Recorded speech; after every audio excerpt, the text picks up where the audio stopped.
திருச்சிராப்பள்ளி தூய வளனார் கல்லூரி தமிழ் துறையில் நடைபெறுகிற ஆசா அறக்கட்டளை பொழிவிலே உரையாற்றுவதற்கு வாய்ப்பளித்த நண்பர்களுக்கு நன்றி கூறி,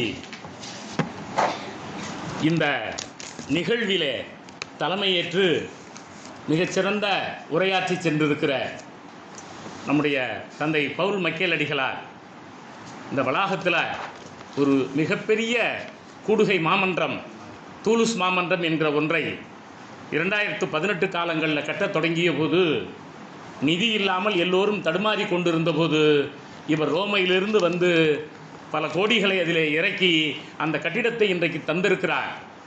தூய வளனார் வளாகம் காலந்தோறும் தன்னை எப்படி புதுப்பித்து கொண்டே வந்திருக்கிறது.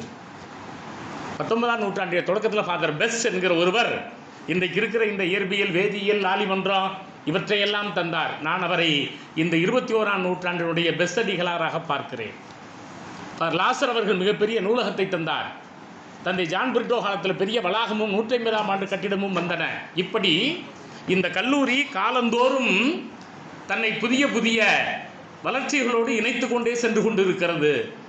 அந்த வகையில் அந்த மிகப்பெரிய பணியை செய்தது மட்டுமல்ல, தந்தை அவர்கள் நம்முடைய முதுகலை தமிழ் பாடத்தை மீண்டும் கொண்டு வந்தார். அது ரொம்ப முக்கியமானது. அதற்காக தமிழ் மாணவர்கள் அவர்களுக்கு தனியாக நன்றி சொல்ல வேண்டும். அந்த பணியை செய்த தந்தை அவர்களுக்கு இந்த நேரத்தில் நான் என்னுடைய வணக்கத்தை தெரிவித்துக் கொண்டு, இந்த அறக்கட்டளையை நிறுவிய காலத்தில் வீரமாமுனிவர் பிறந்த நாளுக்கு வந்த கேத்ரின் அம்மா அவர்கள் ஒரு படிமம், ஒரு சிலை வைக்க வேண்டாம் என்று நாங்கள் அப்பொழுது அதிபரை போய் பார்த்தபோது, அதைவிட இதுபோல ஒரு அறக்கட்டளையை நிறுவி பல்வேறு கல்லூரிகளை சார்ந்தவர்களையும் அழைத்து நீங்கள் போட்டி நடத்தி வீரமாமுனியுடைய புகழை பரப்ப வேண்டும் என்று சொன்னார்கள். நான் கூட அப்போது அவர் மீது ரொம்ப வருத்தப்பட்டு கொண்டேன். ஆனால் இன்றைக்கு பல துறை சார்ந்த சட்டக்கல்லூரியாக இருந்தாலும், வேளாண்மை கல்லூரியாக இருந்தாலும், பல்வேறு கல்லூரிகளை, தொழில்நுட்ப கல்லூரிகளை சார்ந்த இளம் தலைமுறை இங்கே வந்து வீரமாமுனிவரை பற்றி படிக்கிறது, பேசுகிறது. அந்த பணியை நுட்பமாக தமிழ்துறை செய்கிறது. அதற்கு தோன்றா துணையாக 4-5 லட்சத்தை தந்திருக்கக்கூடிய அம்மா அவர்கள் இங்கே இருக்கிறார்கள். அவர்களுக்கு என்னுடைய நன்றி கலந்த வணக்கத்தை நான் தெரிவித்துக் கொள்கிறேன். திருச்சிராப்பள்ளி கியாபே விஸ்வநாதம் மருத்துவக் கல்லூரியினுடைய முன்னாள் முதல்வர் ஐயா வந்து ஏபிசி மருத்துவமனையினுடைய மூத்த மருத்துவர் மட்டுமன்று அல்லர், கல்லூரியில் முதல்வராக இருந்தார் என் பையன் படித்தப்போ. அவர் வானொலியிலையும் சரி, இன்ன பிற அமைப்புகளையும் சரி, இந்த திருக்குறளில் இடம்பெற்றிருக்கக்கூடிய நரம்பியல் மாற்ற சிந்தனைகளை, தமிழ் இலக்கியத்தில் இருக்கக்கூடிய சந்தப்பாக்களில் எப்படி இந்த நரம்பியல் மாற்ற தன்மைகள் இருக்கின்றன என்றெல்லாம் அவ்வப்போது நிறைய காணொளிகளை வெளியிட்டுக் கொண்டிருக்கிறார். அத்தகைய தமிழ் இலக்கியத்தில் ஈடுபாடு கொண்டிருக்கிற நரம்பியல் நிபுணர். அது ரொம்ப முக்கியமானது. அதனால் ஐயா அவர்களையும் அன்போடு இந்த நேரத்தில் நான் வணங்கி, இங்கே நம்முடைய தமிழ்துறை இந்த ஆண்டு 30-40க்கு மேற்பட்ட அழைப்புதல்களை ஒட்டி வைத்திருந்தார். அந்த அங்கே இருந்த கண்ணாடியில் நானே வியந்து பார்த்தேன். நானும் துறை தலைவராக இருந்திருக்கேன். எங்களாலெல்லாம் செய்ய முடியாததை எங்கள் தோளில் அமர்ந்து வளர்ந்த எங்களுடைய தம்பிகள் செய்கிறீர்கள் என்கிற போது, நாங்கள் வந்து பார்க்கிற போது எங்களுக்கு மகிழ்ச்சியாக இருக்கிறது. தம்பி பிஸ்கியாக இருந்தாலும், தம்பி சகாயராஜாக இருந்தாலும், இங்கே இருக்கக்கூடிய அனைத்து தமிழ்துறை நண்பர்களும் ஒருங்கிணைந்து செய்கிறார்கள். ஒரு துறை எப்போது ஒருங்கிணைந்து இருக்கிறதோ அப்போதுதான் வளர்ச்சி இருக்கும். கருத்து முரண்பாடுகள் இருக்கலாம், அது அறைக்குள்ளே இருக்க வேண்டும்.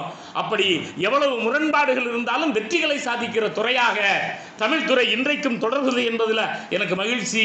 அதற்கு ஒத்துழைக்கிற அனைத்து பேராசிரியர்களையும், நண்பர் சகாயராஜ் அவர்களையும் இந்த நேரத்தில் அன்போடு நான் வணங்குகிறேன். இங்கே எங்களுக்கெல்லாம் தமையனாராக இருந்த நெடுஞ்செழியன் ஐயா அவர்கள் வந்திருக்கிறார்கள். இன்னும் பல துறை பேராசிரியர்கள், நண்பர்கள், முதுகலை நண்பர்கள், எழுத்தாளர்கள், இப்படி பல்வேறு துறையை சார்ந்தவர்கள் வந்திருக்கிறீர்கள். பல போட்டிகளில் கலந்து கொண்டு பரிசு வாங்குவதற்காக வெற்றி பெற்ற பிற கல்லூரிகளை சேர்ந்த பல்துறை மாணவர்கள். ரொம்ப முக்கியமானது. ஒரு சட்டக்கல்லூரி மாணவரும், ஒரு மருத்துவக் கல்லூரி மாணவரும், ஒரு பொறியியல் கல்லூரி மாணவரும் ஒரு கலைக்கல்லூரிக்கு வந்து இந்த பரிசுகளை பெறுவதற்காக போட்டியை பங்கேற்கிறீர்கள் என்பது அன்றைக்கு நாங்கள் நினைத்தது இன்றைக்கு நடைமுறை. அந்த மாணவ நண்பர்களை, இன்னும் இங்கே கூடியிருக்கக்கூடிய அனைத்து நண்பர்களை, அத்தனை பேரையும் நான் இந்த நேரத்தில் வணங்கி மகிழ்கிறேன். இந்த வீரமாமுனிவரியல் என்பது இங்கே நிறைய மாணவர்கள் இருக்கிறீர்கள், நிறைய ஆய்வு தளங்கள் இருக்கிற ஒரு பகுதி. தமிழக அரசு அவருடைய அகராதியலுடைய தந்தை என அறிவித்திருக்கிறது. லெக்சிகாலஜி, லெக்சிகோகிராபி, மோனோலிங்குவல் என்கிற ஒற்றை மொழி அகராதி மட்டுமில்ல, பைலிங்குவல் மட்டுமில்ல, மல்டிலிங்குவல் பன்மொழி அகராதிகளையும் அவர் தந்தவர். தமிழில் மட்டுமில்ல சதுர அகராதி. அந்த அகராதி முன்னுரைகள் மிக நுட்பமான வரலாற்று தகவல்களை சுமந்திருக்கின்றன. அதனால அவருடைய அகராதியியல் என்பது ஆய்வு செய்யப்பட வேண்டும். அவருடைய கதையியல், அப்போ இந்த ஆர்ட் ஆஃப் ஸ்டோரி டெல்லிங் என்கிற கதையியல் பரமார்த்த குருமதையாக இருந்தாலும் வாமன் கதையாக இருந்தாலும் தனியாக ஒரு இயலாக இருக்கிறது. அவருடைய இலக்கணவியல் பெரிய அளவில் நான் பலமுறை அதை பற்றி பேசியிருக்கிறேன். இப்படி பல்வேறு துறைகள், சிற்றிலக்கிய துறை, இன்னும் அவதூறு மறுப்பியல் துறை, இலக்கிய வரலாற்றியல், மெய்யியல், திரு அவை கணிதவியல், இன்னும் காலக்கணக்கீடு. அவருடைய கொடுந்தமிழ் இலக்கணம், செந்தமிழ் இலக்கணத்தில் பார்த்தீங்கன்னா தமிழ் ஆண்டு முறை, ஐரோப்பிய ஆண்டு முறை, அப்புறம் திதி நாள் எல்லாத்தையும் அதில் ரொம்ப நுட்பமாக விவாதிச்சிருப்பார், எழுதியிருப்பார். எப்படி ரெண்டுக்கும் ரோமானியர்களுக்கும் தமிழர்களுக்கும் எப்படி ஒற்றுமை இருக்கிறது என்பதெல்லாம் அவர் நுட்பமாக பார்த்திருப்பார் நண்பர்களே.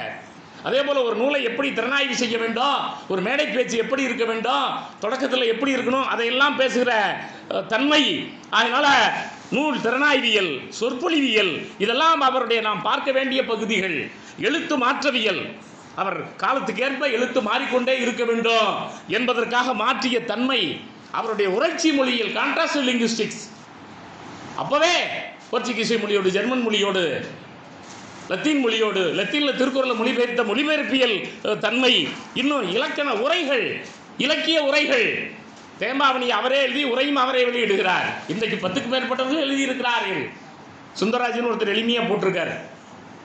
நம்ம லீமா பாஸ்டின் அவங்க முதல்வர் போட்டிருக்காங்க. நம்ம கல்லூரியுடைய முன்னாள் பேராசிரியர் மரியலை பிரகாசம் போட்டிருக்கிறாங்க. இன்னும் மரிய ஜோசப்னு இப்படி பலர் வெளியிட்டு இருக்கிறார்கள்.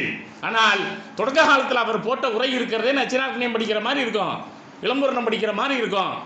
ஆனாலும் காலப்போக்கில் அது நல்ல தெளிவுரையோடு வெளியிடப்பட வேண்டும் வீரமாமுனிவருடைய உரை. இப்படி ஒரு மிகச்சிறந்த உரையியல் நிபுணராக இப்படியெல்லாம் நாம அவரை பார்க்கிறோம் நண்பர்களே. வீரமாமுனிவ மாலைகள்னு சொல்லி திருத்துறை சென்னை பல்கலைக்கழகம் தொன்னூல் விளக்கத்துக்கும் அந்த தேம்பாவணியை எப்படி பாராட்டி அவரை புகழ்ந்து எழுதியிருக்கிறார்கள் என்பதை விளக்கமாக இன்னாசி அவர்கள் வெளியிட்டிருக்கிறார்கள். அதனால அந்த 18, 19ஆம் நூற்றாண்டுகள் அவரை புகழ்ந்து பலரும் பாடிய பாடல்கள். எப்படி திருக்குறளுக்கு திருவள்ளுவ மாலை இருக்கிறதோ அதுபோல வீரமாமுனிவ மாலை என்கிற ஒரு நூலே வந்திருக்கிற ஒரு தன்மையை பார்க்கிறோம்.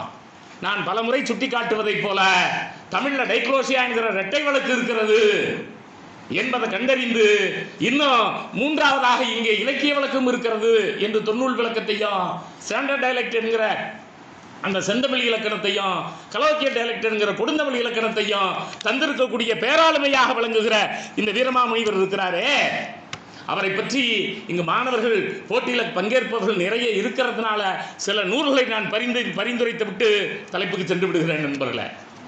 வீரமாமுனிவருடைய தொண்டு முழுமையும் Rasamanikkanar, the contribution of Beschi to Tamil development, அதர் வீமி ஞானப்பிரகாசம், இவை போன்ற நூல்களை எல்லாம் நீங்கள் அவசியம் படிக்க வேண்டும் நண்பர்களே. தேம்பாவணியில் மேலாட்டு இலக்கிய தாக்கம் தந்தை லூர்துசாமி அவர்கள், இது போன்றவர்கள் சதுராதி ஆராய்ச்சி, இன்னாசி, தேம்பாவணி திறன், இன்னாசி, பாவலரசு தனித்தனியாக வெளியிட்டு இருக்கிறார்கள். இன்னும் நண்பர்களே, வீரமாமுனிவரை இத்தாலி தந்த வித்தக தமிழர் அமுதடிகள் போன்றவர்கள், இன்னும் நம்ம சென்ட் ஜோசப்ஸ் கல்லூரியில் கூட அந்த காலத்தில் வீரமாமுனிவருடைய ஆய்வுகளை வெளியிட்டிருக்கிறோம். பலரும் இப்படி செய்திருக்கிறார்கள். இப்படி வந்திருக்கக்கூடிய இந்த நூல்கள் 1960 தேம்பாவணி சொற்பொழிவு நம்முடைய தமிழ் இலக்கிய கழகம் வெளியிட்டு இருக்கிறது. அந்த காலத்தில் குரு சாண்டனின்னு ஒருத்தர் இருந்தார். அவர் 1960களில் ஒரு நல்ல திறனாய்வை வெளியிட்டு இருக்கிறார். இது போன்ற நூல்களை எல்லாம் நீங்கள் பார்க்கிற போது உங்களுக்கு வீரமாமுனிவரை பற்றிய ஆழ அகலங்கள் நுட்பமாக தெரியும். இனிய தமிழ் உறவுகளே, இந்த பொழிவில் நான் ஒரு 9 பகுதியாக பிரித்து கொள்ள விரும்புகிறேன். என்ன? வீரமாமுனிவருடைய இந்த தேம்பாவணியில் இடம்பெற்றிருக்கக்கூடிய இறைமையியல் கூறுகள். அதென்ன இறையியல்ல இறைமையியல். நம்ம பிதாவாய சர்வேசன், சுதனாய சர்வேசன் இன்னைக்கு இவங்க சொல்லுவாங்க. அதெல்லாம் அவர் இறைமைங்கிற சொல்லுவார்.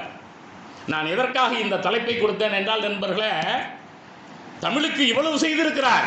எழுத்து சீர்திருத்தம், இலக்கணம், சதுராகராதி, இப்படியெல்லாம் மதம் கடந்து அவர் பணியாற்றியவர். ஆனால் அவருக்கு இன்னும் இந்த ரோமாவில் இருக்கக்கூடிய திருச்சபை புனிதர் பட்டம் கொடுக்கல. அதற்கு ஒரு குழு அமைத்திருக்கிறார்கள். அதில் என்னை இடம்பெற செய்திருந்தார்கள். அப்பதான் நான் சொன்னேன், இதெல்லாம் நம்ம தமிழ் பண்ணினோம்னா அவர்களுக்கு புரியாது. அவர் எந்த அளவு தியாலஜி பேசியிருக்கார், அவர் எந்த அளவு இந்த கடவுள் கோட்பாடை பேசி இருக்கிறார் என்கிற போதுதான் அவர்கள் புனிதர் பட்டம் தருவார்கள். ஆகையினால அவருடைய படைப்புகள்ல அடி ஆழத்தில் கிடக்கக்கூடிய இந்த இறையியலை பேச வேண்டும் என்று முன்வைத்து விட்டு நானே இப்பொழுது 3 இடங்களில் பேசுகிறேன். இது 4வது இடம். அவருடைய இறையியலை நாம் பேச வேண்டிய காலத்தில் இருக்கிறோம்.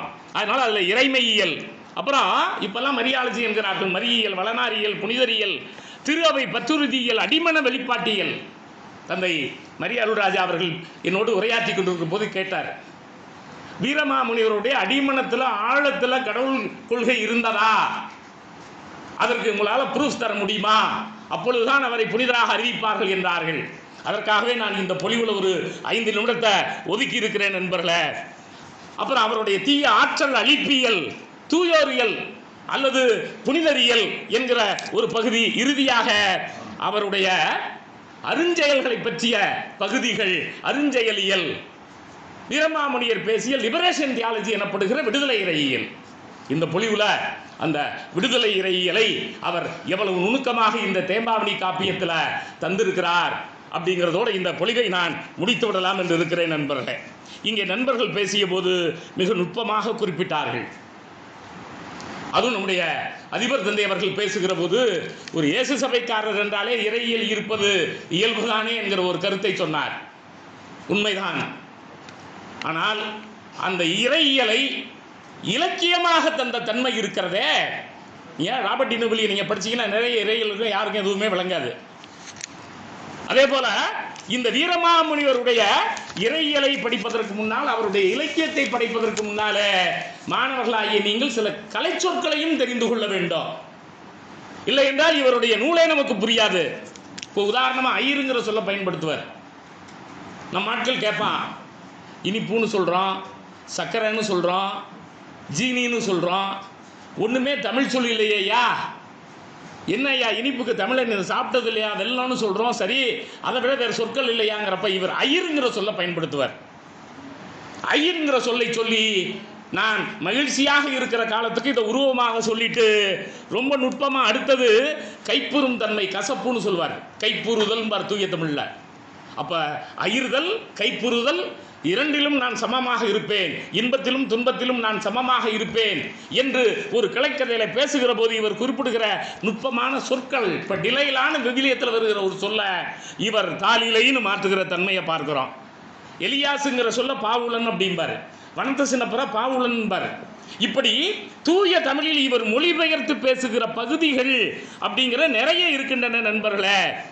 இறைவனையே பெருந்தச்சன்னு பல இடங்களை குறிப்பிடுவார். ஆமா, இவருடைய நூலில் தான் முத இந்த கல்லூரிங்கிற சொல் பயிலுமிடம்ங்கிற பொருளில் வருகிறது. அதற்கு முன்னாலே கடிகைங்கிற சொல்ல நம்ம பார்க்கிறோம். பல்லவர்கள் காலத்தில் கடிகைகள் இருந்தன. இப்போ பயிலுமிடம், அவர் தொடக்கப்பள்ளி, உயர்நிலைப்பள்ளி, மேல்நிலைப்பள்ளின்னு சொல்லலை, பயிலுகிற இடம் அப்படிங்கிற பொருளை இவர் பயன்படுத்துறது நம்ம கவனிக்கிறோம். நான் பல முறை பேசுகிறது சொல்வது உண்டு, அவர் ஐசக் என்பதையே நகுலன் என மொழிபெயர்த்தவர். ஏன்னா ஐசக்னா சிரிப்பவன் அர்த்தம் அப்படின்னு விளக்கமெல்லாம் சொன்னவர் நண்பர்களே. ஆகையினாலே அவருடைய இந்த தமிழ் கலை சொற்கள் அவற்றை நாம் தெரிந்து கொண்ட பின் உள்ளே சென்றால்தான் இந்த இலக்கியமே நமக்கு புரிவதாக இருக்கும் நண்பர்களே. கிட்டத்தட்ட 14,460 வரிகளில எழுதப்பட்டிருக்கிற இந்த தேம்பாவணி காப்பியம் இருக்கிறதே, இந்த தேம்பாவணி காப்பியத்தில் அவர் இந்த இறைமையியல் என்கிற சிந்தனையிலே மூவரு கடவுள் கோட்பாட்டை பல இடங்களில் பேசுகிற தன்மையை நம்ம கவனிக்கிறோம் நண்பர்களே. ஆமா, இளவன்மாட்சி படலம்னு ஒரு படலம் இருக்கிறது. அது முழுமையும் இந்த இறைமை கோட்பாடுகள் மிகுதியாக இருக்கிற இடமாக நான் பார்க்கிறேன் நண்பர்களே. இந்த தேம்பாவணி காப்பியத்தை பொறுத்தவரை நண்பர்களுக்கு தெரிய வேண்டும், ஈரறத்தை ஓரறமாய் இணைத்த புது காவியத்தை பேரறத்தை பெருநூலைன்னு 80களில் கவியரங்கம் நடத்தி பலரும் நமக்கு வெளியிட்டு இருந்தார்கள். அது என்ன ஈரறத்தை ஓரறமாய் இணைத்த புது காவியத்தை என்கிறார்கள் என்றால் நண்பர்களே, வளனுக்கும் மரியாளுக்கும் திருமணம் நடந்தது, அது இல்லறம். ஆனால் அவர்கள் இல்லறத்தில் துறவரத்தை காத்தார்கள். அவர்கள் 2 பேரும் பாலுறவு வைத்துக் கொண்டது இல்லை. 14 வயதிலேயே வளன் வந்து காட்டுக்கு புறப்பட்டு போயிருக்கிறான் துறவியாக. அப்புறம் வேணான்னு சொல்லி அவனை இழுத்து நிறுத்துகிறார்கள். கிட்டத்தட்ட 24 ஆண்டுகள் அவர்கள் இணைந்து வாழ்ந்ததாக நான் இதை பற்றி பல இடங்களில் பேசியிருக்கிறேன். இங்கே கூட நண்பர் டைட்டஸ் குறிப்பிட்டார் ஆகிருத மரியாள் எழுதிய சிட்டி ஆஃப் காடுங்கிற நூலை பற்றி. அது 2000 பக்கம் 6 தொகுதிகள். அதில் வளனாரை பற்றி இடம்பெற்றிருக்கிற ஸ்பானிஷ் மொழி இருக்கிற அந்த இலக்கியத்தை உரைநடையில் எழுதப்பட்ட தமிழில் இவர் ஆக்கம் செய்கிறார். அப்போவே 64 மொழிகளில் மொழிபெயர்க்கப்பட்டு விட்டதை அவரே குறிப்பிடுகிறார். அப்போ 1665 வெளியிடப்பட்ட அந்த சிட்டி ஆஃப் காடுங்கிற அந்த நூலை எடுத்து வைத்துக்கொண்டு மூலமாக வைத்துக்கொண்டு வளனாரை பற்றி இடம்பெற்றிருக்கிற ஒரு பகுதியை மட்டும் இங்கு காப்பியமான ஆக்குகிறேன் என அவர் குறிக்கிற போது நண்பர்களே, இந்த மாதிரி இந்த மூவொரு கடவுள் கோட்பாட்டை அவர் கூறுகிற பகுதிகள் நுட்பமாக இருக்கின்றன நண்பர்களே. ஆமா, இறைவனை தம் புகழ்மிக்கோன் அப்படிம்பார், அருங்குணத்து இறையோன் அப்படிம்பார். இந்த மாதிரி ஒரு 100க்கும் மேற்பட்ட இடங்களில அழகில் மூன்றினும் நடுவமைந்த தந்தை கடவுள், ஆவி கடவுள், மைந்தன் கடவுள் என்கிற பொருண்மையில அந்த மூவொரு தன்மையை, அது மட்டுமில்ல கன்னிச்செங்கு, இந்த பளிங்கினுடைய கதிரொளி, பல பேர் புத்தகங்களே அதை பற்றி எழுதியிருக்கிறார்கள். நம்ம அந்தோனி குரு செய்யா கன்னிச்செங்குன்னு ஒரு புத்தகமே எழுதியிருக்கார். மலைத்துளி விழும், அது வந்து உள்ள முத்து வளரும். அப்போ ஒரு ஆணோடு பாலுறவு கொள்ளாமலே எப்படி மரியாள் கருவுற்றாள் என்கிற சிக்கலான அந்த கேள்வி இருக்கிறதே, அந்த கேள்விக்கு விடையாக இவர் பல இடங்கள்ல பேசுகிற தன்மையை பார்க்கிறோம். இயேசுநாதர் நிறைய குருடர்களுக்கு பார்வை அளித்தார், ஊமையர்களை பேச வைத்தார். ஒரே பாடல்ல 4 வரியில் அவர் எழுதுகிறார் நண்பர்களே. கண் தரும், கரம் தரும், அப்படியே சொல்லிட்டே வர்றார். கால் தரும், உண் தரும், எல்லாத்துக்கும் உணவை 5 அப்பத்து 5000 பேருக்கு புட்டி கொடுத்தாருன்னு அவர் சொல்லலை. பெறுவது அதுதான். களி தரும், உயிர் தரும், லாசர் உயிர்ப்பித்தார்னு அவர் சொல்லலை, உயிர் தரும். பண்டு அரும்பும் இடர்கள் நோய் பலவையும் தீர்தரும், பல்விதமான நோய்களை அவர் தீர்த்தார். மண்டரும் தலைநலம் வழங்க இப்படி அவர் செய்த அந்த அருஞ்செயல்களை எல்லாம் ஒற்றை பாவில சுட்டி காட்டிவிட்டு செல்லுகிற போது எப்படி செறிவோடு ஒரு இயேசுநாதருடைய வரலாற்றில் நடந்த நிகழ்வுகளை இவர் சுருக்கமாக தருகிறார் என்பதெல்லாம் இந்த இறைமையியல் என்கிற பகுதியில் நாம் பார்க்க முடியும் நண்பர்களே. அடுத்தது இறைமையின் அருஞ்செயலியல். அதென்ன இறைமையின் அருஞ்செயல்? நீங்க எல்லாம் படிச்சிருப்பீங்க நிறைய, இயேசுநாதர் இந்த புதுமை செய்தார் அந்த புதுமை செய்தார்னு. யாராலும் மீமைமையல்னு இலக்கியத்தில் சொல்லுவான். ஒரு ஆய்வுக்கண் கொண்டு பார்க்கிற போது அதெல்லாம் நம்ம ஏற்கிறது இல்லை. ஆனால் ஒரு இறையியலாக, ஒரு தியாலஜியாக நாம் பார்க்கிற போது அதில் இடம்பெற்றிருக்கக்கூடிய அந்த அருஞ்செயல்கள் இங்க நாம் நண்பர்களை பார்க்கிறோம். இந்த தேம்பாவணியை பொறுத்தவரை இந்த மோயிசனுடைய வரலாற்றை மட்டுமே நாம் நிறைய பேசலாம். 10 கட்டளைகளில் கடவுள் தருகிறார், 2 கற்களில் தருகிறார். இவர் சொல்லுவார், ஒன்று இறையன்பு, இன்னொன்று பிறர் அன்பு. இதை உணர்த்துவதற்கு தான் 2 கற்களிலே அந்த 10 கட்டளைகளை மோயிசன் தந்தார் என்று அந்த 2 கற்களில் கொடுப்பதற்கு கூட இவர் ஒரு புதிய கருத்தை செலுத்தி ஒரு சிந்தனையை முன்வைப்பதை நாம் கவனிக்கிறோம் நண்பர்களே. அப்போ இந்த மோயிசன் ஒரு ஆடு மேய்ப்பவன் இருக்கிறான், அவனை நாடு மேய்ப்பவனாக மாற்றுகிறார் இறைவன். அவன் வந்து பார்வோன்ட்ட போய் இஸ்ரேல் யூதர்கள் இருக்கிறார்கள், அவர்களெல்லாம் எகிப்து நாட்டில் அடிமையாக இருக்கிறார்கள், அவர்களை மீட்டு வரணும் அப்படிங்கிறதுக்காக அவனை இவர் தேடுகிறார். இது ஒரு நீண்ட கால, ஒரு பல தலைமுறைகள் நடக்கிற ஒரு போர். எப்படி ராவணனுடைய போர் இருக்கிறதோ அது மாதிரி யூதர்களுக்கும் எகிப்தியர்களுக்குமாக எகிப்து நாட்டில் அந்த அடிமைப்பட்டு கிடந்தார்கள் எகிப்தியர்களிடம் இந்த யூதர்கள். அப்போ இந்த அருஞ்செயல்களை பட்டியலிடுகிற போது கடவுள் கொடுத்த அந்த சூரல்ங்கிற சொல்லாட்சியை பயன்படுத்துறாரு. நமக்கு கூட என்னடா சூரல்ங்கிற சொல் பயன்படுத்துறாரு, பெரம்பு, ஒரு குச்சி, சின்ன குச்சி, இதை எடுத்துக்கிட்டு போ, நான் எல்லாத்தையும் உனக்கு வெற்றி பெற்று தருகிறேன் என்று தந்தை கடவுள் சொன்னார் அப்படின்னு அதை எடுத்துக்கொண்டு வருகிறார். பார்வோன் உங்களெல்லாம் விடுதலை செய்ய முடியாது என்கிறான். அரசவையில் அந்த குச்சியை கீழே போடுகிறார், நெருப்பை கக்குகிற பாம்பாக அது மாறுகிறது. அங்கே பிற மந்திரவாதிகளும் அது போன்ற குச்சியை போட்டு பாம்புகளாக ஆக்குகிறார்கள். அவற்றையெல்லாம் இது விழுங்கி விடுகிறது. அந்த வாளை பிடித்து தூக்குகிறார், திரும்பும் அது பிரம்பாக மாறிவிடுகிறது. அவன் கொஞ்சம் அச்சமுறுகிற ஒரு தன்மையை நம்ம பார்க்கிறோம். இந்த குளங்கள் இருக்கக்கூடிய மீன்கள் எல்லாம் அழிய கிடவதாக என்கிற போது மீன்கள் அழிகின்றன. ஆமா, நீர்நிலையில் இருக்கக்கூடிய நீர்கள் எல்லாம் இரத்தமாக மாறுவதாக அந்த மன்னனுக்கு ஒரு அச்சத்தை ஏற்படுகிற அந்த பணியை இந்த மோயிசன் செய்த போது அந்த செய்திகளை எல்லாம் இவர் குறிப்பிடுகிறார் நண்பர்களே. இங்க சொல்லுகிற போதே மல்கிய நுணலை ஈட்டம் அப்படிம்பார். நிறைய தவளைகள் அவனுடைய படுக்கை அறையில் இருந்து அரண்மனை முழுவதும் மழையாக பெய்தது, சித்திரக்கூடம் எல்லாம் நிறைந்திருந்தது, உண்ணி இந்த மாட்டு மேல இருக்கும், அந்த உண்ணிகள் படையெடுத்து அந்த நகரத்தில் எங்கும் விழுந்தன. அப்புறம் ஈக்கள் ஈரின்றி நிறைய வந்து கொண்டிருந்தன. நாடு வீழ்ந்தது ஒரு பிணத்திற்றாமே, ஒரு பிணத்தை போல அந்த நாடு கிடந்தது என்று இந்த 9 அருஞ்செயல்களையும் அவர் குறிப்பிட்டு விட்டு நண்பர்களே, இந்த 9 அருஞ்செயல்களுக்கும் அடிப்படை காரணம் இந்த குழந்தை. இந்த 2ஆம் காண்டத்தில் இது நடக்கிறது. மரியாளோ வளனோ அந்த ஏரோதன் இந்த குழந்தையை கொல்லுவிட போடுகிறான் என்பதற்காக புறப்பட்டு எகிப்துக்கு போகிறார்கள். அப்ப இந்த கை குழந்தையாக இருக்கிற இந்த குழந்தையை காட்டி, இந்த குழந்தைதான் தந்தை கடவுளாக இருந்த போது இந்த அருஞ்செயல்களை செய்தார் என்று வளனை வைத்து பேசுவது, கபிரியேல் வானதூதன், ரஃபேல் வானதூதன், மெக்கேயேல் வானதூதனை வைத்து பேசுவது, ஆசிரியர் கூற்றாக அமைவது, இயேசுநாதரே பேசுவது போல் அமைத்திருப்பது, இப்படி பல நிலைகளில் இந்த அருஞ்செயல்கள் பேசப்படுகின்றன நண்பர்களே. யோர்தான் நதியை கையாறு அப்படிம்பார், நைல் நதியை எகிப்துல. இங்க போய் அந்த அம்மா அந்த குழந்தையினுடைய துணிகளை எல்லாம் அலசிய போது அந்த நீர்நிலை புனிதம் பெற்றது. பலரும் அந்த தண்ணீரை குடித்து தூய்மை பெற்றார்கள் அல்லது நோய் நீங்கினார்கள், துயரம் நீங்கினார்கள் என்றெல்லாம் விவிலியத்தில் கூறப்படாத, ரொம்ப முக்கியமானது. அதனால தான் இதை பேசுகிற போது சொல்வது உண்டு, இதை வீரமாமுனிவர் இறையியல் என்றே நாம் சொல்ல வேண்டும். ஏன்னா அது பைபிள்லையும் இல்லை, வேற எங்கேயும் இல்லை. ஆகிருத மரியாளுடைய சிட்டி ஆஃப் காட்ல மட்டும் இருக்குது. அதை தமிழில் இவர் கொண்டு வருகிற போது இன்னும் பெரும்பிழை இல்லாமல், தொல்பிழை இல்லாமல், ஜென்மபாவம் இல்லாமல் இவர் பிறந்தார். யாரு? மரியாள். வளன் உடலோடும் உயிரோடும் விண்ணகத்துக்கு மரியாள் எடுத்து செல்லப்பட்டார்னு விவிலியத்தில் இருக்கும், மற்ற இருக்கும். இவர் சொல்லுவார் நண்பர்களே, வளன் புதைக்கப்பட்டான், இயேசுநாதர் இறந்தபோது வளனையும் எழுப்பி 2 பேரும் உயிரோடும் உடலோடு சென்றார்கள். மரியாள் இறந்தபோது 2 பேரும் மூவருமாக உயிரோடும் உடலோடும் விண்ணகத்துக்கு சென்றார்கள். இவையெல்லாம் சர்ரியலிசம், நீமைமைகள், இவையெல்லாம் உண்மைகள் இல்லை.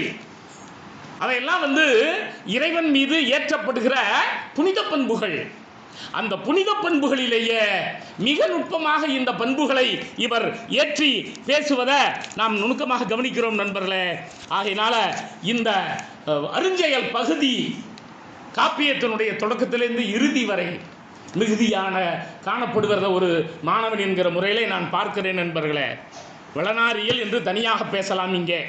ஆமா, மறைதோய் மாட்சி மாதவன் பல நூறு அடைத்தொடர்களோடு இந்த வேதம் நிறைந்த முதியோன் என்றெல்லாம் சொல்லுகிற போது இவருடைய கையில் இருக்கக்கூடிய அந்த கோல், இவருடைய தந்தை சகோபு, தாய் நீப்பி என்றெல்லாம் விவிலியத்தில் நமக்கு கிடைக்காத பல்வேறு தகவல்களை இந்த தேம்பாவணி காப்பியம் கொண்டிருப்பதாக இருக்கிறது. அவர்கள் கணவன் 2 பேரும் மானத்தை வேலியாக கொண்டிருந்தார்கள், ஞானத்தை தூதனாக கொண்டிருந்தார்கள், தானத்தை தோழனாக கொண்டிருந்தார்கள், ஈகை செய்தார்கள். எல்லா மனிதனும் ஈகை செய்ய வேண்டும்.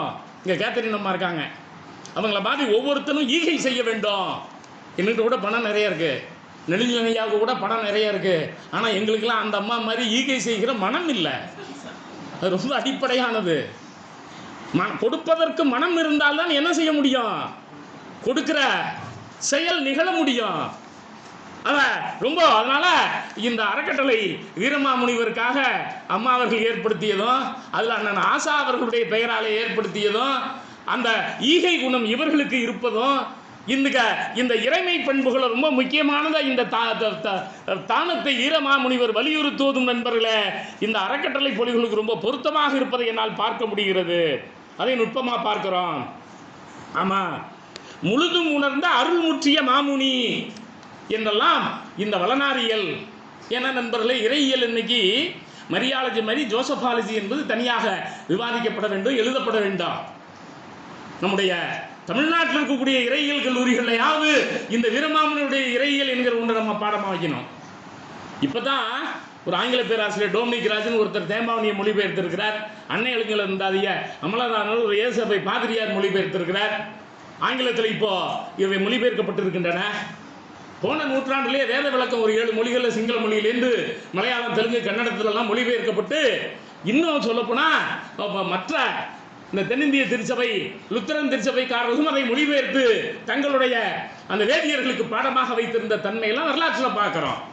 அவரே லத்தீன்ல இன்ன பிற மொழிகளில் பரமார்த்த குருகதையை மொழிபெயர்த்து எழுதியதையும் கவனிக்கிறோம். அப்போ அவர் திருக்குறள் மட்டும் மொழிபெயர்க்கல, இன்ன பிறவற்றையும் மொழிபெயர்த்திருக்கிறார் என்பதை நாம இந்த நேரத்தில் கவனத்தில் கொள்ள வேண்டும் நண்பர்களே. ஆமா, இப்போ இந்த கனிய சீலமும் காட்டி ஓர் பெருவிளக்கு அண்ணான், ஒரு பெரிய பெருமை மிகுந்த விளக்கு போல இவன் திகழ்ந்தான் என்று பேசுகிற போது இந்த வளனாரியல் என்பது தனியாக ஆய்வாளர்களாக பார்க்கப்பட வேண்டும். இந்த 3615 பாடல்கள்லையும் சும்மா ஒரு 50 பாட்டை எடுத்துக்கிட்டாவே ஒரு முனைவர் பட்டம் வாங்கிடலாம். ஒரு பகுதியிலையும் நான் இங்கே இலக்கியம் பேசலை, அவருடைய வர்ணனை தனி, அவருடைய தற்கொலை பேற்றணி ஒரு 300 இடங்களில் வருது, உயர்வுணர்ச்சி ஒரு 400 இடங்களில் வருது. எப்படி கம்பனுக்கு தனியாக பல இடங்களில் ஆய்வு இருக்கைகள் வைத்திருக்கிறார்களோ அதுபோல இந்த வீரமாமுனிவருக்கு வள்ளனார் கல்லூரி, லயலா கல்லூரி, சென்ட் சேவியர்ஸ் கல்லூரி போன்ற கல்லூரிகளே தனி ஆய்வு இருக்கைகள் உருவாக்கப்பட வேண்டும். பாரதியார் இருக்கை, பாரதிதாசன் இருக்கை என்றெல்லாம் இருப்பது போல அதன் நிலை கிறிஸ்தவ இலக்கியத்துக்கான, இன்னும் சொல்ல போனா நான் சொல்றது உண்டு, வெஸ்டர்ன் தமிழாலஜிங்கிற கலை சொல்ல பயன்படுத்துறது உண்டு. மேனாட்டு தமிழியல் என்கிற ஒரு இருக்கை உருவாக்கப்பட வேண்டும். இன்னைக்கு ஜெயசீல ஸ்டீஃபன் ஒரு தனி மனிதர், தேசிய மானுடவியல் துறையில் பணிபுரிந்தவர், உலக பல்கலைக்கழகங்களுக்கெல்லாம் போய் கிட்டத்தட்ட பல ஆயிரம் நூல்களை எடுத்து இன்றைக்கு ஒன்றா வெளியிட்டு இருக்காரு. இப்போ 19ஆம் நூற்றாண்டில் இருந்த போர்ச்சுகீசிய மொழியில் எழுதப்பட்ட ஒரு இயேசு சபை பாதிரியாருடைய இலக்கண நூலை போட்டிருக்காரு, அதோடு ஒரு அகராதியும் போட்டிருக்காரு. நான் ஏன் வள்ளனார் கல்லூரியில் பேசுகிற போது இந்த கருத்தை வலியுறுத்துகிறேன் என்றால் நண்பர்களே, இவர்கள் தான் அதை செய்ய முடியும், இவர்கள் செய்யாவிட்டால் வேறு யார் செய்வார்கள்? ஆகையினால இந்த ஆய்வுகள் மேலும் மேலும் வருவதற்கு இவை காரணமாக இருக்க வேண்டும். இந்த தேம்பாவணி ஒரு இறையியல் காப்பியம், ஒரு இறையியல் இலக்கியம் என்று பார்க்கிற போது நண்பர்களே, இந்த மரியியல் என்கிற பகுதி ரொம்ப நுட்பமா தனியாக பேசப்பட வேண்டும்.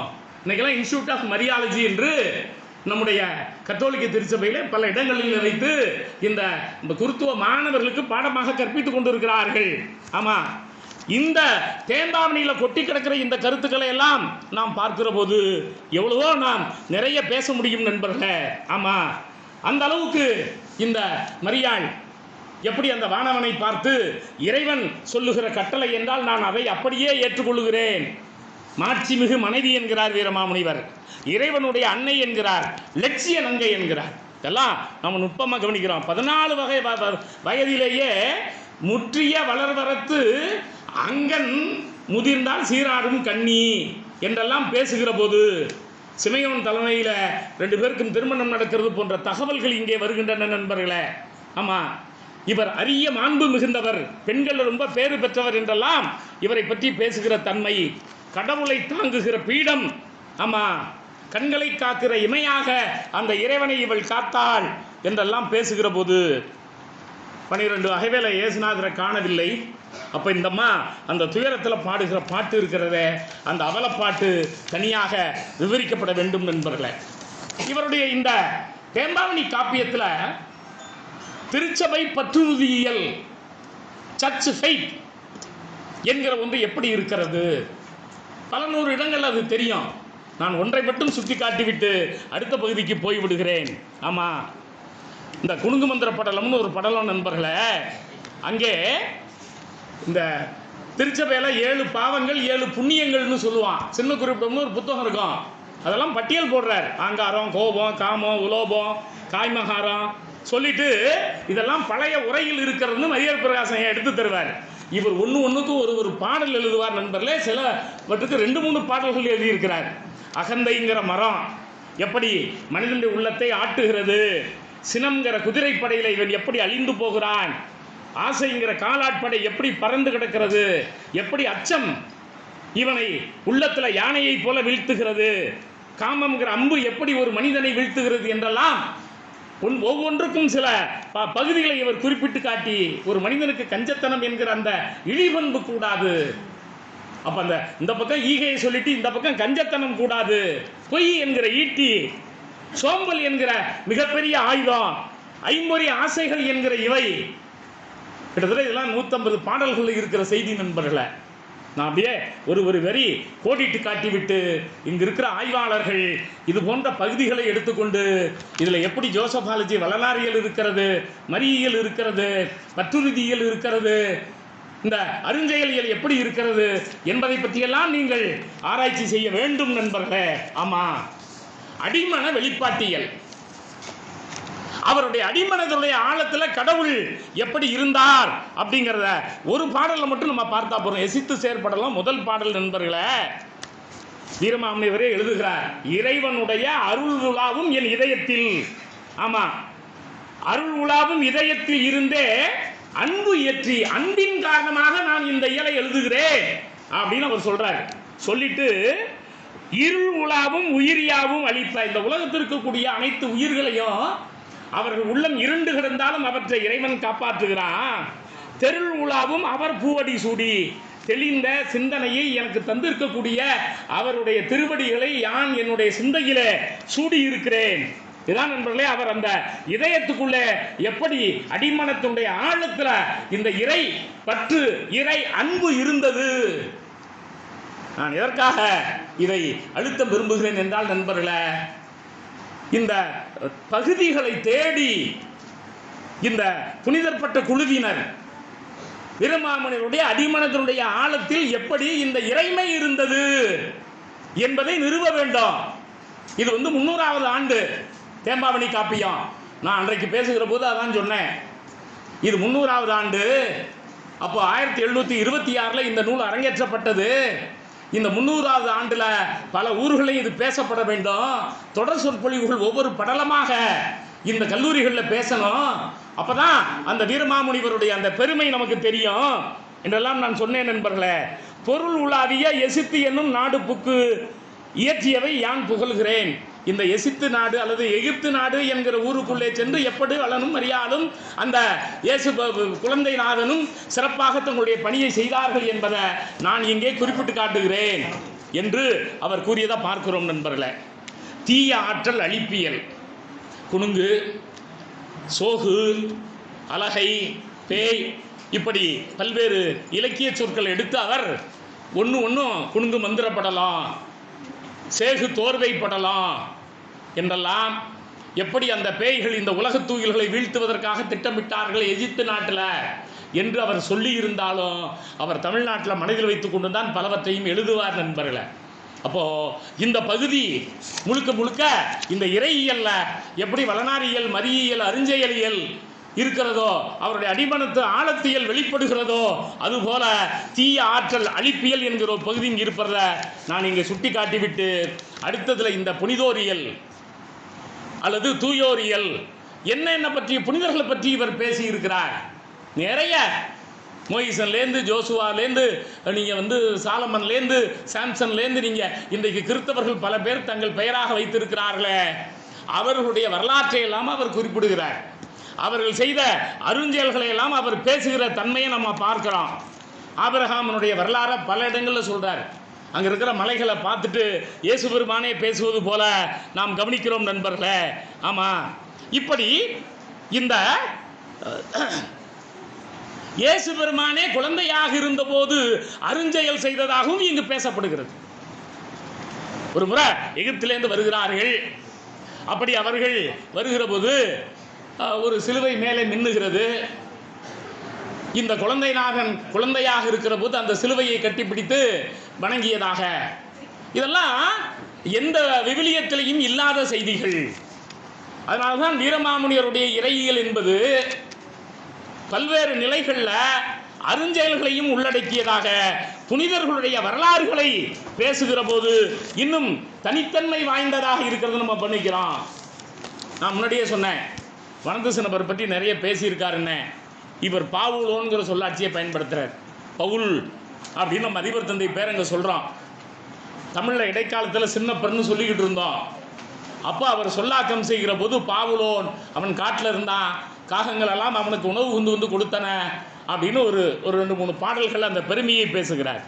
நீங்கள் வனத்த அந்தோணியார் இன்னைக்கு கத்தோலிக்க திருச்சபையில் சொல்லுவாங்க.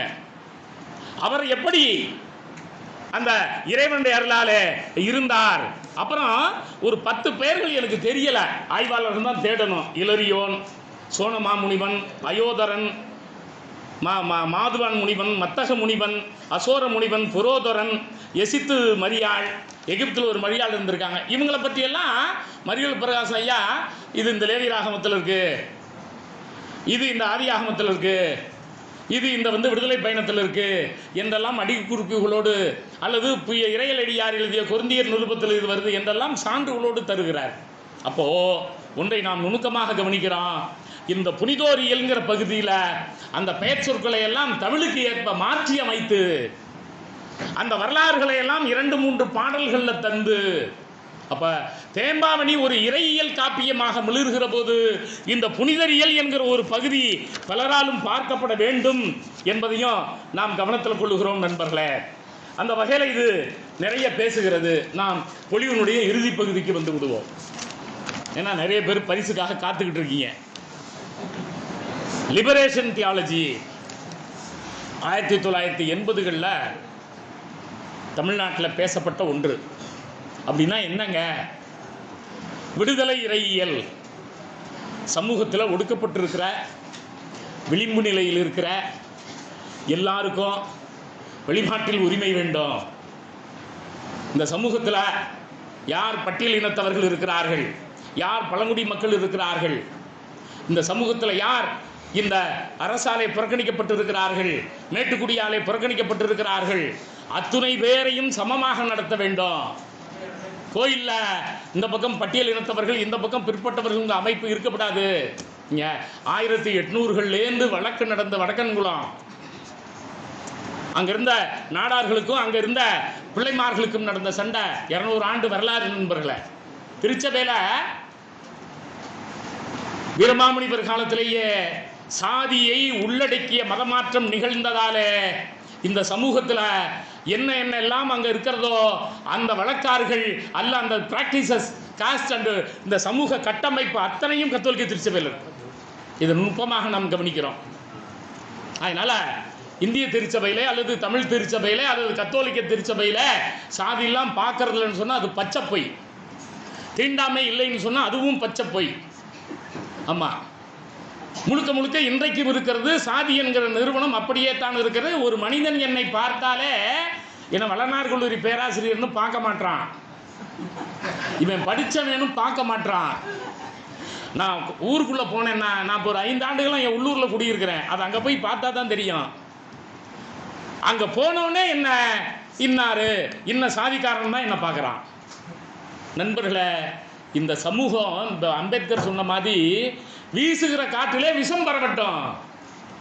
இந்த சமூகம் இன்றைக்கும் சாதியாக அமைந்திருக்கிறது. கிறிஸ்தவம் ஏதோ ஓரளவு ஒரு லூர்சாமி ஆண்டகை மாதிரி ஆட்களை கார்டினல் ஆக்கியது.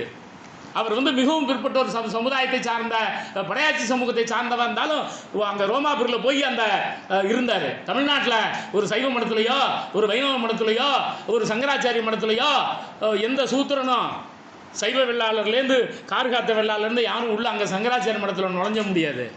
கார்காத்திர வெள்ளாளர் மடத்தில் உடையாரோ அல்லது மற்ற கொடிக்கா வெள்ளாளரோ அல்லது மற்ற சாதிக்காரனோ படையாச்சியோ உடையாரோ மூப்பனாரோ கல்லரோ அல்லது பல்லரோ பறையரோ சக்கிலியரோ நுழைஞ்சிட முடியாது.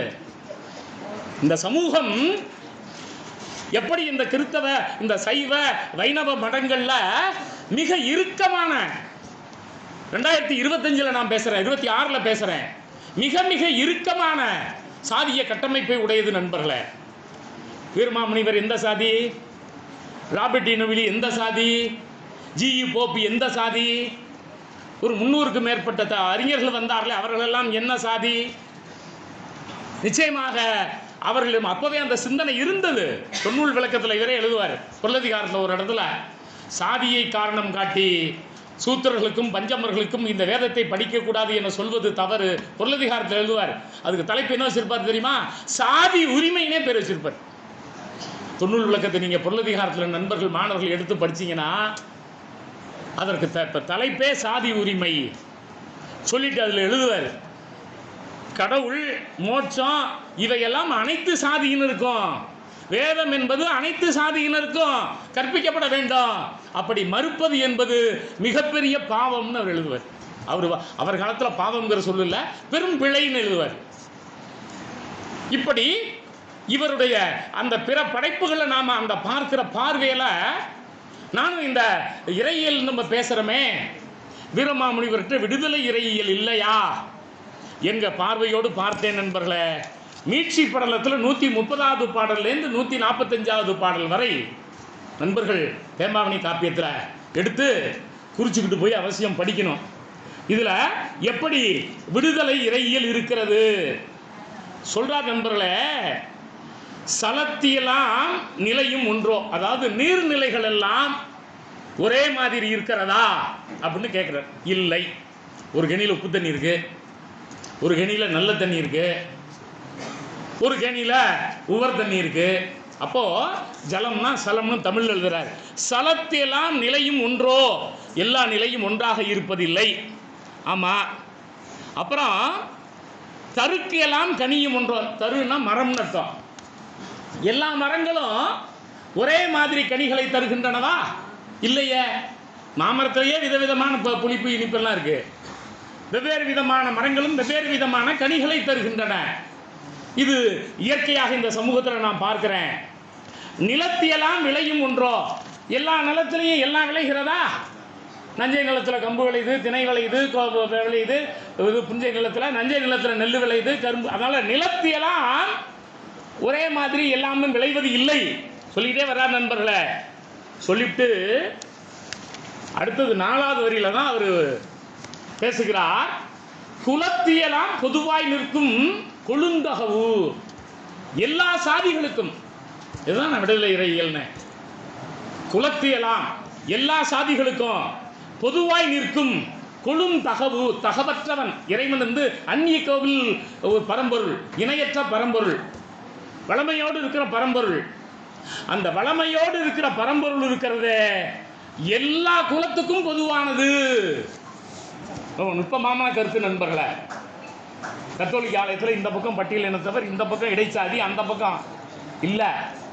ஏன் இங்கே வலியுறுத்துறேன்னா, உங்களுக்கு தகவல் தெரியுமோ தெரியாதோ, நம்முடைய அறக்கட்டளையினுடைய நாயகனாக இருக்கிற ஆசா அவர்களும், இங்கே துணைவியாராக இருக்கிற நம்முடைய வள்ளலாக நான் சொன்ன மாதிரி சேலை கட்டிய பாரியாக இக்காலத்து பேகனாக இருக்கிற கேத்ரின் அம்மா அவர்களும் சாதி மறுப்பு திருமணம் செய்தவர்கள்.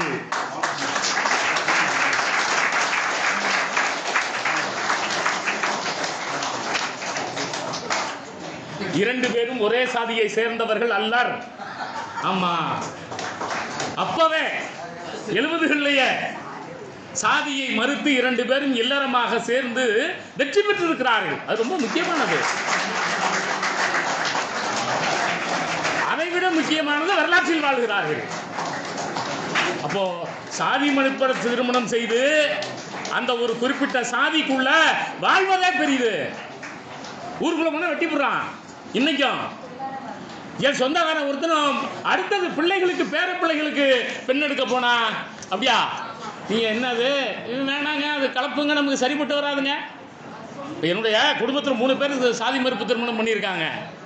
நாங்கள் அந்த பேர பிள்ளைகளுக்கெல்லாம் வந்து இந்த மாதிரி மணப்பெண் பார்க்கிற போது, மணமகன் பார்க்கிற போது சந்திக்கிற முதல் சிக்கல் இது. இதெல்லாம் மேடைகளில் பேசிடலாம், நடைமுறையில் போய் பார்த்தால் நண்பர்களே அவ்வளவு சிக்கல் இருக்கிறது நண்பர்களே. இங்க தேம்பாவணியில் அவர் தெளிவாக எழுதுகிறார்.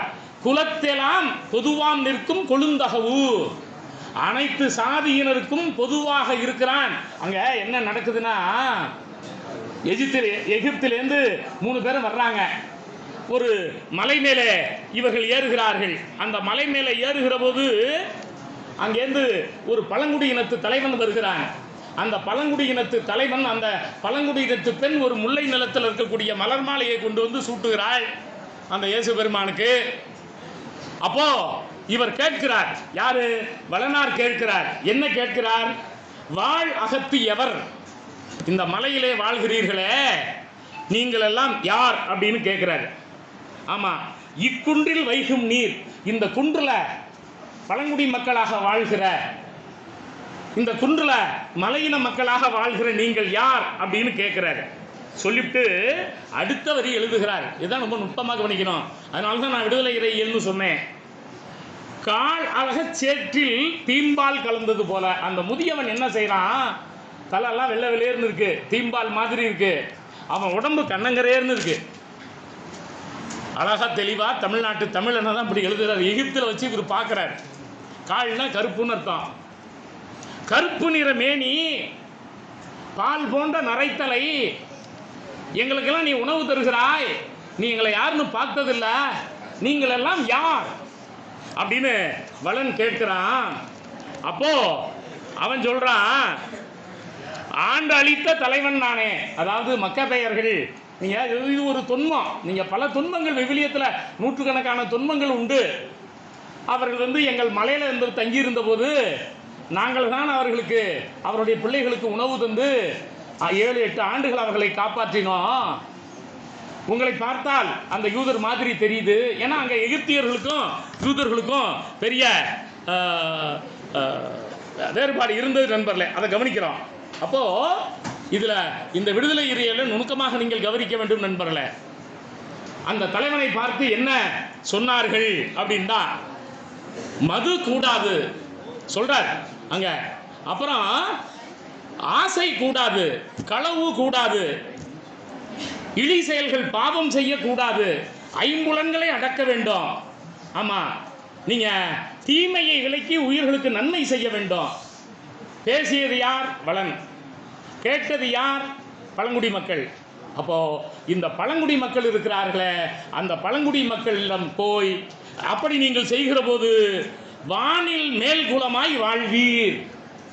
நீங்கள் இந்த உலகத்தில் இப்படியெல்லாம் இருந்தால், தந்தை இறைவனுடைய மேல் வீடு இருக்கிறதே, வான் வீடு இருக்கிறதே, அந்த வான் வீட்டில நீங்கள் எல்லாம் எப்படி இருப்பீர்கள்? மேல்குலமாக வாழ்வீர்கள்னு ஒரு பழங்குடியினத்தை பார்த்து வளனார் கூறுவது போல பேசப்பட்டிருக்கிற இந்த பகுதி இருக்கிறதே, இந்த பகுதி மிகச்சிறந்த விடுதலை இறையியலாக இருக்கிறது.